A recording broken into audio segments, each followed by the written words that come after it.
Number 2, no extra effort may be involved. The second condition is that no extra effort involved in preparation of extra item for cooking. For example,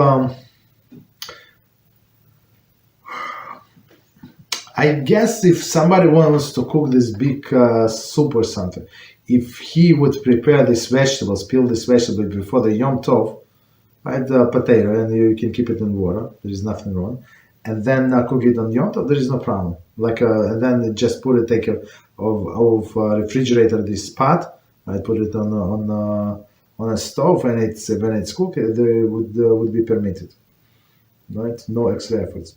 For example, when filling the kettle for the use of a Yom Tov, one may fill it with extra water, intended to use the extra water for the use. Kettle for use of the Yom Tov, one may fill it with extra water, intended to use the extra water of the next day.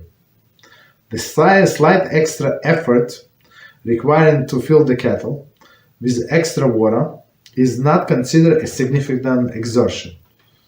However, breading extra pieces of chicken and add it to a pan, even before it puts in the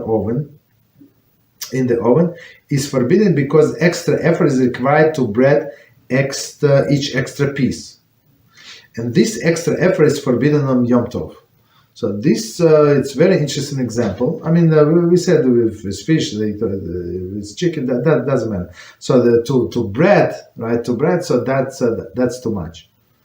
That's too much effort. So to put extra water, it's not too much extra effort. But now to bread the piece of chicken or fish, it's extra effort. Number 3, not mentioned that Melachah is being done for tomorrow. So we say that we're doing extra, but we're not saying out loud that it's for tomorrow. The third condition is that when adding extra amount, one may not say to others that he is doing so for the next day use, even though it's one intention. So intention is one thing, but like saying out loud is totally different. Okay.